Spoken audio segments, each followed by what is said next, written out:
Trent, could you just maybe take us through that long catch you got out of Trey's ball that he threw to you and how you saw that unfold?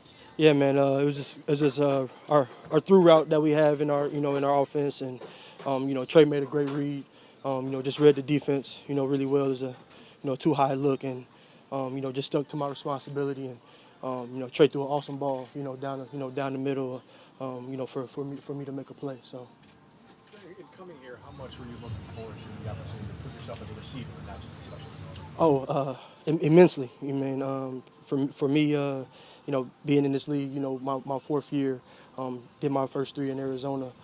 Forever grateful for that opportunity, and being able to learn from Larry Fitzgerald, one of the best receivers to ever play this game, and just to see how he goes about his work, day in and day out. Had to just wait my turn, and I did my 3 years in Arizona. It was an awesome time there.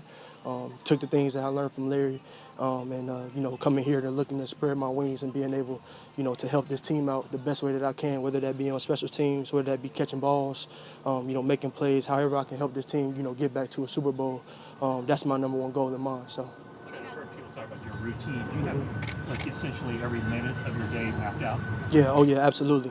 For me, time is the most important piece for me because it's something that I know that I can't get back. And somebody in my shoes, being undrafted, not being drafted and those type of things.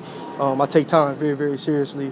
The way that I approach my day, every single day, I try to be the best person that I can be, and I'm competing with myself. I'm not competing with anybody, next to me or around me.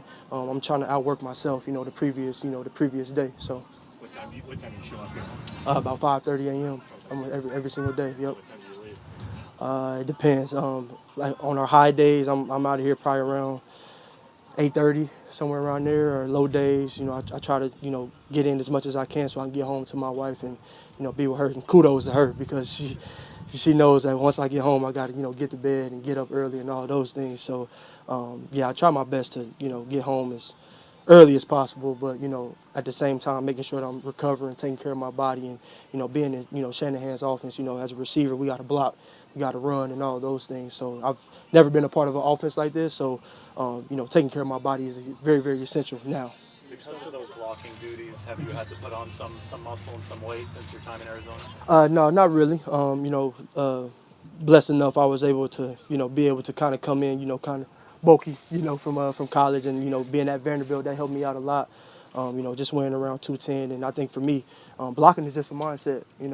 It's either you want to do it or you don't. And I love the way, that Coach McDaniel, and Shanahan, how they take pride in it. Every single detail is to a T. From the linemen to the receivers. How we're supposed to be on our block. So yeah. Your special teams coach mentioned guys like Raheem and Trey started out when they first got here as special teams guys and then earned a bigger role on the team. Did you notice that? Is that something you think about and try to envision for yourself? Oh yeah, absolutely. I've watched Raheem, and I played against him. At least 6 times a year. Just being in Arizona for 3, and watching Raheem on tape and watching Greenlaw, watching those guys, man. Like I said, the organization here, they cherish guys and they see guys that can play, and they just don't give handouts, and every single thing that you get you have to work for, whether that be on special teams or whether that be on offense. And those guys have paid their dues and they've made plays on special teams, and now they've worked their way up to being key contributors for this team on both sides of the ball. And so that's definitely something I envision myself doing. But like I said, I'm here to just whatever I can do, whether that be catching balls, whether that be running down, making tackles, on special teams, or blocking for Richie, on kickoff return. Whatever I can do to help this team get back to a Super Bowl, that's what I'm here to do. Miles and that Hightower got on the table for you, just by standing up for you, saying that he knew that you could be a receiver as well. What does that mean to you going forward? It means a lot. It definitely means a lot, and for me. It's not really about me just being a receiver. I think I take pride in being a football player. And a lot of times you get guys that, don't really want to do special teams, or they don't want to do, offense or defense or whatever it may be. I just take pride in just being a football player. Like, I love playing the game. And like I said, whatever that entails, whether that be me blocking or making the tackle or making the catch, I just love coming out here and just playing football and just competing. So. Why did you want to join the 49ers and they sell you on it? I think for me, like I said, just the long history of the opportunity that was given to guys, in my shoes. I've seen countless of guys, pay their dues, on teams and, be able to move up and, make plays, whether that be on teams or offense. Kendrick Bourne, for example, Raheem Mostert, Drake Greenlaw, even Fred Warner, Coach Hightower, all the time he shows tape, of those guys playing teams and, they're moving on up to, being able to play on offense and defense. And so not only that, but just the people here, this organization is a winning organization. They care about their players. They care about not only just us, but they care about our families. They care about, everything, not just on the field, but off the field too. And so that is something that I can get behind. And obviously, this team is loaded with talent. And this team is very, very capable of getting back to that Super Bowl. And so, yeah. A couple more. Everyone loves special teams. Right. Did you, learn to love special teams? Just like, hey, I'm actually pretty good at this. I can stick in the league. Yeah. I guess, was that a gradual thing for you, or is it like from day one something you're like, yeah, special teams, so awesome?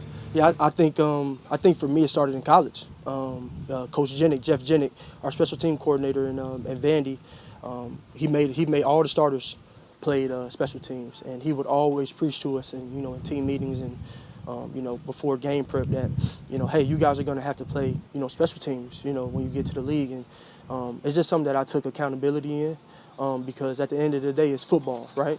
And that's how I look at it. Obviously, yes, I want to be out there making plays and catching touchdowns and all those things, but at the same time, those special teams is just as important. Field position wins games every single day on Sunday, and a lot of people don't see that. But when you get back in the film room on Monday, a play here or a play there can happen, on special teams that cost you that win, or that can cost you that loss. So for me, that's where it all started at, at Vanderbilt, with Jeff Jennick and him drilling that into our minds, and just being able to play, both sides of the ball is something that's always been important to me. So. What's it like catching passes from Trey Lance compared to other quarterbacks you've played with? Oh yeah, Trey Lance is he's a baller, man. He can play.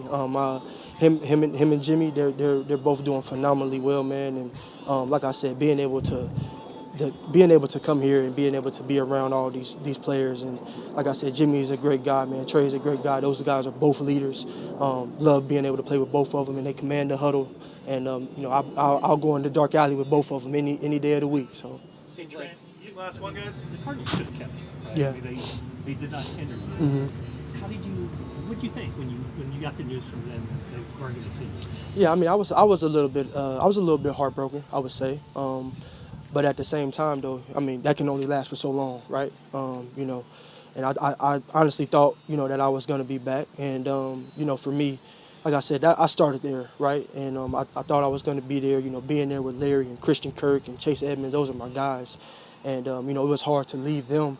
But at the same time, though, once I kind of got over, the fact that I wasn't going to be there, it was just like, okay, what next? I know that I can play.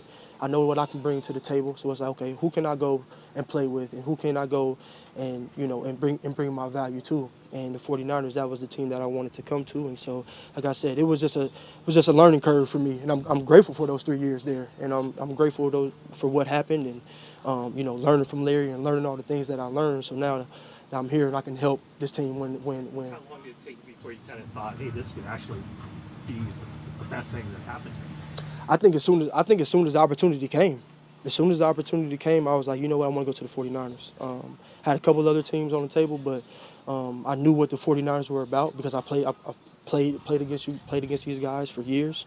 And as soon as the 49ers came to the table, I said, oh yeah, we're going there, And so got on the phone with Hightower, got on the phone with John Lynch and Shanahan, and we talked. And I told him I'm getting on the flight the very next day, and I'm coming out. So.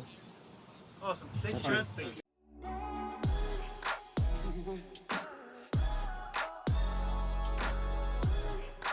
Mm-hmm.